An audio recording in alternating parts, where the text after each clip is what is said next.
नमस्कार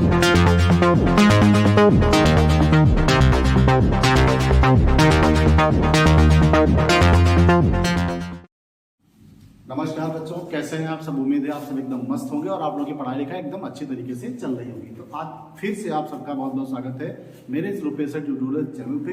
तो बच्चों, इस वीडियो में हम आपके लिए एक्सरसाइज 12.3 लेकर आए हैं। इसमें क्वेश्चन नंबर 6 से हमको करने हैं। 5 तक के क्वेश्चन आपको पिछले वीडियो में मिल चुके हैं।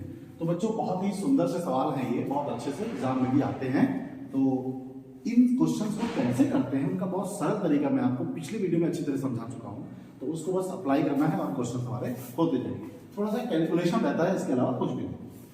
ठीक है, तो चलिए शुरू करते हैं। एक देखिए, आपके पास डिजाइन बनी हुई है। ये पूरा आपके पास एक सर्कल बना हुआ है, एक तंत्र बना हुआ है और एक इसके अंदर डिजाइन बनी हुई है। ये जो इसके अंदर एक त्रिभुज बना हुआ बच्चों, ये कैसा त्रिभुज है? ये समबाहु।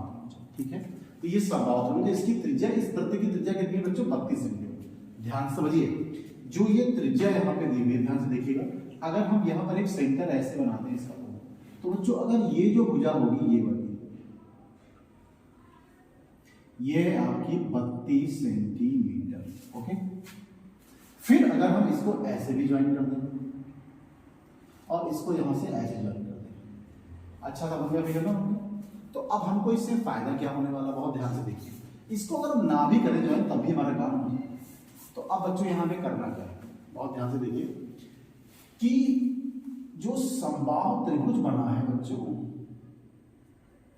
समबाहु त्रिभुज ए बी सी में जो आपके पास कोण दिया हुआ है ए, वो बच्चों 60 होगा, बी भी 60 होगा, सी भी 60 होगा, सारे कोण 60 होगा। सिंपल सी बात है।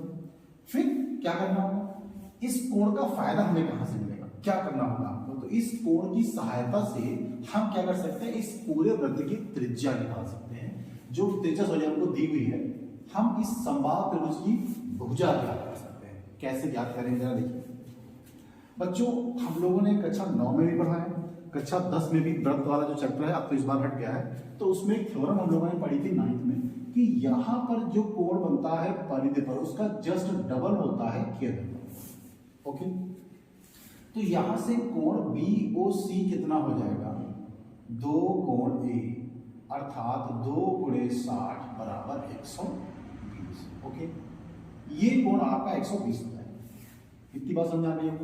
फिर बच्चों अगर हम यहां से एक ऐसे लंब डालते हैं, ये देखिए, तो इसको हम यहां पर D लिखते हैं, तो बच्चों ये लंब यहां से 90 काम करेगा और ये कोण आपका 60 हो जाएगा, ये भी 60 हो जाएगा, ये भी 60 हो जाएगा, ये भी 60। सिंपल सा है। थोड़ा सा बस इसी में आपको दिमाग लगाना है, इसके बाद बहुत क्वेश्चन भी आसान तरीके से लग जाएगा। तो बच्चों यहाँ पर कोण क्या बनेगा, जरा देखिए। कोण BOC कितना बनेगा? 120।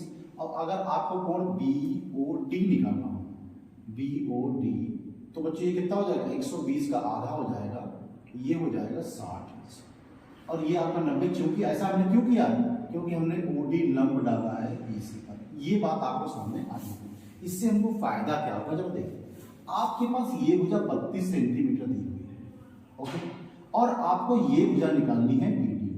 आपको क्या पता करना है? यहाँ पर BD पता करना है। तो आप करेंगे क्या? इसके कोण का ये यहाँ पे 60 है, आप यहाँ समझ लीजिए। अच्छा, आपको एकदम क्लियर आपको देखिएगा, थोड़ा फिगर खिंच हो गया है। तो ये 60 है बच्चों और आपको ये भुजा निकालनी है। तो हम क्या करेंगे? तो इस कोण के सामने की भुजा ये तो हो गई आपकी लंब और ये हो गया आपका कर्ण, ये भी आपका है 32। तो बच्चों लंब और कर्ण दिया हुआ है, तो लंब और कर्ण किसमें होता है? साइन में होता है। तो यहां पर क्या लिखेंगे? त्रिभुज ODC में, ODC में साइन 60 बराबर लंब बटे कर्ण। लंब बच्चों कितना है? CD और कर्ण बच्चों कितना है? OC। CD आपको पता ही नहीं कितनी है, बट आपको OC पता है 32। साइन 60 की वैल्यू कितनी होती है? √3 बटा 2। तो ये रह गया आपका CD बटा 32। ये हो गया कैंसिल। तो CD आपका कितना आ गया? 16√3 सेंटीमीटर। ओके, बट CD से हमारा काम नहीं चलेगा, ये तो सिर्फ हमको इतना मिला है, हमको चाहिए BC। तो बच्चों BC कितना हो जाएगा? 2CD। क्यों? क्योंकि ये जो आपने त्रिज्या से लंब डाला है, ये जीवा को समविभाजित करता है। तो ये हो जाएगा 2 × 16√3 बराबर 32√3 सेंटीमीटर। तो बच्चों ये हमारे पास भुजा आ गई है। तो उम्मीद है ये क्वेश्चन इतना आपको समझ में आया होगा। अब अगर हमको भुजा मिल गई है तब तो हमारा काम आसान हो गया। हमको क्या करना है, इस डिजाइन का क्षेत्रफल निकालना है।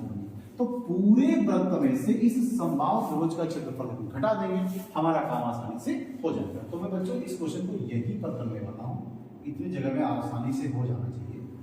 ओके, तो मेरा चेहरा आपको नहीं दिखेगा, क्या फर्क पड़ता है। तो यहाँ पे लिखिएगा बच्चों डिजाइन का क्षेत्रफल, डिजाइन का क्षेत्रफल बराबर कैसे निकलेगा, वृत्त का क्षेत्रफल, वृत्त का क्षेत्रफल माइनस समबाहु त्रिभुज का क्षेत्रफल। ओके, समबाहु त्रिभुज का क्षेत्रफल बच्चों वृत्त का क्षेत्रफल होता है पाई आर स्क्वायर, और ये हो जाएगा √3/4 भुजा स्क्वायर। ओके, अब बच्चों पाई का वैल्यू 22/7, आर का वैल्यू 32, इतनी बात हो गई। ठीक है, थोड़ा सा कैलकुलेशन है और कुछ नहीं है। अब √3/4 ऐसे रहा। अब भुजा बच्चों कितनी रहेगी, 32√3। ठीक है, तो ये रहेगा 32√3 का होल स्क्वायर। अब करेंगे क्या, 22/7 ये ऐसे रहा, फिर 32 × 32 ऐसा रहा, माइनस √3/4 यहाँ रहा, उसके बाद 32√3 और 32√3 ये ऐसे। ठीक है, अब आप देखिए 32 यहाँ भी 32 वहां भी है, तो हमारा ये आसानी से कॉमन हो सकता है। तो यहाँ पर 32 × 32 हम कॉमन लिए ले रहे हैं, तो बच्चों ये 22/7 बचेगा और ये √3/4 बचेगा। उसके अलावा इनकी गुणा हम करके 3 लिख लेते हैं। ओके, 32 ऐसे पहले छोड़ देते हैं। इसके बाद हम यहाँ पर क्या करने वाले हैं, हम 7 चौक 28 एलसीएम ले लेते हैं। ओके, 7 चौक 28 हो गया। अब 4 से आप गुणा यहाँ कर देंगे तो ये हो जाएगा 22 × 88, और माइनस यहाँ पर 7 से गुणा हो जाएगी तो हो जाएगा 21√3। ओके, अब आप देखिए 4 8 32, 4 7 28 हो सकता है। तो यहाँ पर आ जाएगा 8 × 16, 8 × 24, 1 25, और ये रह जाएगा 88 ये √3 ऐसे बच के 7 हो जाएगा। ओके, तो 7 या 21। अब मेरे ख्याल से इतना छोड़ दिया जाए, इतने से हमारा काम आसानी से हो जाएगा। थोड़ा सा कैलकुलेशन भी आप कर लेंगे तो हमारा यहाँ पे मान आ सकता है। रूट डेसिमल में अगर आंसर आ रहा होगा तो हमारा काम इतना आसान हो जाएगा। ओके, तो आप इसको करिए और साथ में वो क्वेश्चन भी करने वाले हैं। ओके बच्चों, तो आप इसको इस तरह से भी लिख सकते हैं, या आप यहाँ पर भी आंसर छोड़ दो तब भी आपका आंसर सही माना जाएगा। ज्यादा कैलकुलेशन करने की जरूरत यहाँ पर नहीं। अब हम बढ़ेंगे नेक्स्ट क्वेश्चन, इससे भी ज्यादा इजी क्वेश्चन है। इसमें थोड़ा सा त्रिकोणमिति लग गई, बट इसके लिए परेशान होने की जरूरत नहीं है। अब हमें करना क्या बच्चों, यहाँ पर जरा ध्यान से देखिए, एक ABCD वर्ग बना हमारे पास, ये देखिए। तो बच्चों वर्ग की भुजा कितनी है, जरा देखिए। वर्ग की भुजा बराबर कितनी है, 14 सेंटीमीटर। ओके, तो वर्ग का क्षेत्रफल निकल आया, ऐसे सिंपल सी बात है। फिर बच्चों करना क्या, यहाँ पर जरा देखिए, मैंने थोड़ा सा सवाल आधा लिखा हुआ है। अब हुआ क्या है, ये 4 त्रिज्यखंड हमारे पास बनाए गए हैं, 4 त्रिज्यखंड हमारे पास बने हुए हैं। अब करना क्या है हमको, इन 4 त्रिज्यखंडों से ये जो बीच का चित्र बना, एक बार मैं जरा क्वेश्चन को देख लेता हूं, मैंने शायद फिगर में कुछ गलत बनाया है क्या, मैं जरा चेक कर लेता हूं। ये मेरे पास NCERT की बुक है, तो छायांकित भाग पूरा है। ओके ठीक है, छायांकित भाग पूरा, मैंने थोड़ा फिगर आधा बनाया हुआ है, मैं इसको पूरा किए देता हूँ इस तरह से। ये हमारे पास ये पूरे ऐसे बन रहा, थोड़ा ड्राइंग हमारा खराब है, एडजस्ट कर लो है। ये थोड़ा सा ऐसा बना हुआ है ना, अधूरा बना हुआ था। ठीक है, चलते हैं। अब क्या होगा देखिए, इसके आधे भाग पर, इसका ये पूरा 14 सेंटीमीटर यहाँ था, ये पूरा 14 सेंटीमीटर था बच्चों। 7 ये हुआ, 7 ये हुआ, 7 ये हुआ, 7 ये हुआ, 7 ये हुआ, है ना। तो जो वृत्त हमारे पास बनेंगे, वृत्त की त्रिज्या कितनी हो जाएगी, वृत्तों की त्रिज्या कितनी हो जाएगी, 14/2, 7 सेंटीमीटर। अब हमको छायांकित क्षेत्रफल निकालना, बहुत इजी क्वेश्चन है, छायांकित क्षेत्रफल निकालना। तो छायांकित क्षेत्रफल से आप देख सकते हैं कि हमारे पास एक वर्ग है, तो वर्ग के क्षेत्रफल में से अगर हम 4 त्रिज्यखंड घटा दें तो हमारा आंसर आसानी से आ जाएगा। तो यहाँ पर बच्चों डायरेक्टली कैसे लिखेंगे, देखिए, छायांकित क्षेत्रफल बराबर वृत्त का क्षेत्रफल, सॉरी वर्ग का क्षेत्रफल वर्ग का क्षेत्रफल, वर्ग का क्षेत्रफल माइनस 4, यहां लिख देंगे त्रिज्यखंड का क्षेत्रफल। ओके, त्रिज्यखंड ना लिखिए आप चतुर्थांश लिख दीजिए, अब भी हमारा काम हो जाएगा। तो इसका हो जाएगा भुजा स्क्वायर माइनस 4। अब यहां पर हमने त्रिज्यखंड लिखा हुआ तो हमको ये भी लिखना पड़ेगा, नहीं तो हम चतुर्थांश भी लिख देते। ओके, तो बच्चों थीटा यहाँ पे 90 होगा, सिंपली आप जानते हैं। तो ये हो जाएगा 14 का स्क्वायर और ये 4 हो जाएगा, यहाँ बच्चों हो जाएगा 90/360, फिर ये रहेगा 22/7 और r का वैल्यू मतलब 7 × 7। ओके, ये आपका कैंसिल हो गया, ये कैंसिल हो गया। अब देखिए ध्यान से, यहाँ से यह भी कैंसिल हो जाएगा ब्रैकेट खोलने के बाद, तो ये आएगा 196 माइनस 22 7 114, ये 6 में से 4 जाएगा 2 बचेंगे, 15 में से 5 जाएगा ये 2 बचेंगे, 4 बचेंगे आपको। तो इस तरह से 42 सेंटीमीटर स्क्वायर आपका क्षेत्रफल आ गया है। तो उम्मीद है क्वेश्चन समझ में आए होंगे। आप एक बार आसानी से इसको साथ में करेंगे तो ज़्यादा बेहतर होगा, फिर आपके लिए क्वेश्चन और तो आसान हो जाएंगे। आप इसको करिए और बढ़ेंगे नेक्स्ट क्वेश्चन। ठीक है बच्चों, तो ये रहा क्वेश्चन नंबर 1, बहुत ही जबरदस्त क्वेश्चन है, थोड़ा सा बड़ा क्वेश्चन होगा और फिगर यहाँ पर मैंने ड्रॉ कर दिया है, आपकी बुक में बना हुआ था। देखिए कह क्या रहा है क्वेश्चन, दौड़ने का एक पथ बना हुआ, रेसिंग ट्रैक बना हुआ है, इसके बाएं और दाएं जो पथ होंगे वो अर्धवृत्ताकार होंगे, मतलब ये वाला अर्धवृत्त है और ये वाला अर्धवृत्त है, सिंपल। अब कहता है कि रेखाखंडों के बीच की दूरी, दोनों आंतर रेखाखंडों के बीच की दूरी बच्चों 60 मीटर है। मतलब एक रेखाखंड आपका ये है BC और एक ये है DG, तो ये दूरी जो है आपकी वो 106 सेंटीमीटर है, इधर मीटर होगी, ऊपर का भी और नीचे का, सिंपल। अब ये कहता है कि इनके बीच की दूरी 60 मीटर है, मतलब ये दूरी 60 मीटर है और ये लंबाई इनकी 106 मीटर है। सबसे पहला क्वेश्चन जो है वो ये कहता है कि पथ के आंतरिक किनारों के अनुदिश चली गई दूरी बताइए। तो बच्चों आपको ये ऐसे ऐसे बताना है, ये वाली दूरी आपको बताना है, मतलब यहां से आप अंदर अंदर ऐसे चलिए और ये पूरा आपको परिक्रमा करके आनी, बतानी कितनी दूरी चल रहा है, सिंपल सा है। तो जिस पथ को आप चल रहे हैं पहले ये देखिए वो पथ किन किन आकृतियों से बना हुआ है। तो एक तो आपके पास ये लंबाई आप चलते हैं और ये लंबाई चलते हैं। ओके, पहले जरा देखिए, सबसे पहला पार्ट अगर हम करना चाहें तो जो पहला वाला पार्ट होगा वो दूरी अगर हमको निकालनी हो तो सबसे पहले हम कितना चले, देखिए जरा, ये दूरी आपका 106 है, तो आप क्या चले हैं 106 चले, उसके बाद नीचे वाला भी 106 चले। ओके, मतलब आपने यहां से यहां तक चले और उसके बाद ये भी तो चले, ये और ये बात की, सिंपल सा हो गया। इसके बाद आपने क्या किया है, आपने क्या किया, एक ये अर्धवृत्त कवर किया है और ये एक अर्धवृत्त कवर किया है। तो बच्चों आपने क्या किया एक्चुअल में, 2 अर्धवृत्तों की परिधि कवर की है। तो यहां पर क्या लिखेंगे, 2 अर्धवृत्त की परिधि, अर्धवृत्त की परिधि।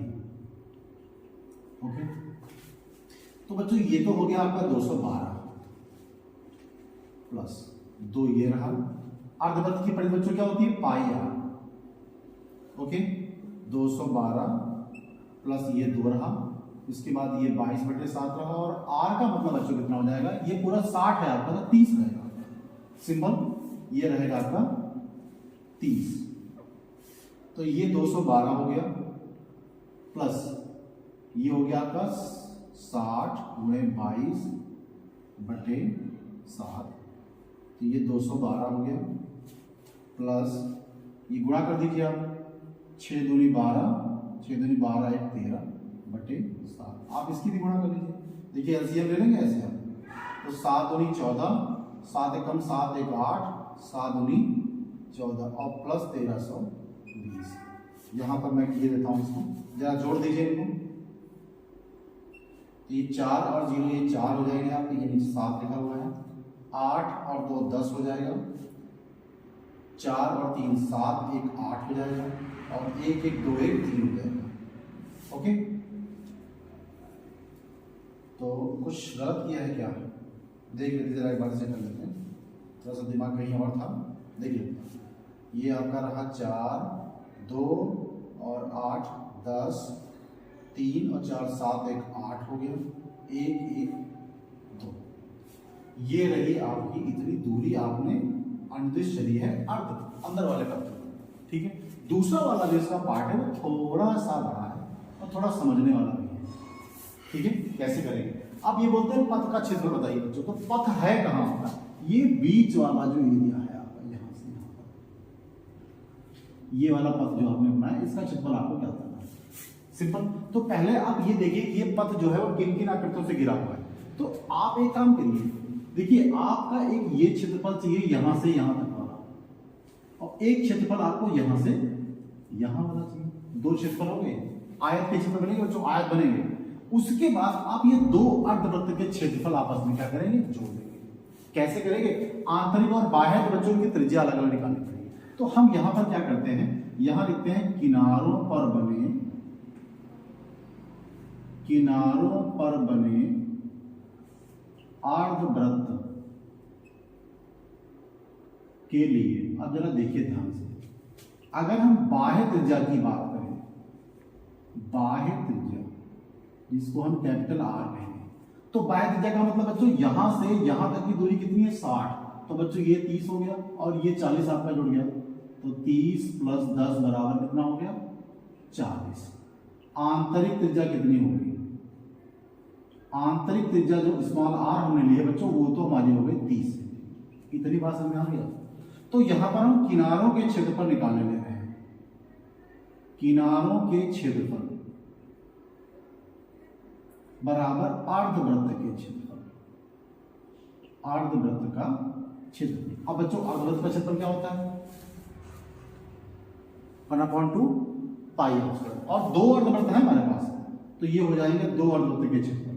तो बच्चों ये क्या हो जाएगा? 2 पाई r। अब ध्यान देखिए जरा, यहां पर हम लोग इसके बीच का अंतर निकालेंगे। तो जब दो त्रिज्याएं हमारे पास दिए होंगे तो हम ऐसा करेंगे, पाई भी बाहर ले लेते हैं, ऐसे 2 पाई, क्या लिख रहे हैं? हटाते हैं जरा, इसको ऐसे लिखते हैं। देखो पहले समझ लीजिएगा, तो हम लोग ऐसे लिखेंगे ना, पाई, और उसके बाद यहां पर ये ऐसे रहेगा। दो तरीके से करेंगे, तुम्हारा ये कैंसिल हो जाएगा। तुम्हारे पास बचा क्या बच्चों? पाई, और फिर ये r स्क्वायर माइनस ये ऐसे। इसको जब निकालते हैं 22/7 ऐसे हो गया। कैपिटल आर का मतलब बच्चों कितना है? 40। स्मॉल आर का मतलब 30 है। ओके, ये 22/7 रहा। अब देखिए इनको क्या करेंगे, या तो आप मल्टीप्लाई करिए, इनको गुणा करेंगे, या तो फिर वर्गांतर का नियम लगा दीजिए। एक बार जोड़ दीजिए तो बच्चों आएगा 70, और एक बार घटा देंगे तो कितना आएगा? 10। ये दोनों को जोड़ देंगे 70 आएगा, घटा देंगे 10 आ जाएगा। ये काट दीजिए, तो आपका ये हो गया 2200 मीटर स्क्वायर। ये तो आपका सिर्फ क्षेत्रफल आया है इसका और इसका। ओके, अब थोड़ा सा यहां निकालेंगे। अब हमें करना क्या बच्चों? देखिए ये दो पथ हैं आपके लिए, एक ये वाला एक ये वाला, तो ये तो आयत है हमारे पास। तो यहां पर क्या करेंगे? बीच के आयत का क्षेत्रफल, बीच के जो आयत बने उनका क्षेत्रफल कैसे निकालेंगे? ओके, अब देखिए जरा आपने 2 कर दिया है भाई, लंबाई गुणे चौड़ाई होता है, तो 2 है तो हम इसको क्या करेंगे? 2 से गुणा कर देंगे। तो ये 2 ऐसे रहा। लंबाई बच्चों कितनी हो जाएगी? देखिए 106। चौड़ाई कितनी हो जाएगी बच्चों? ओके, ये देखिए 2 × 12 और 2 × 20 = 21। ये आपका इतना हो गया।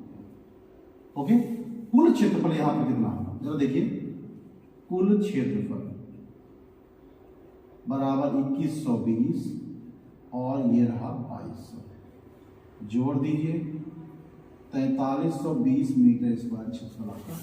सिंपल सा क्वेश्चन, तो थोड़ा सा बड़ा क्वेश्चन था, कैलकुलेटिंग है।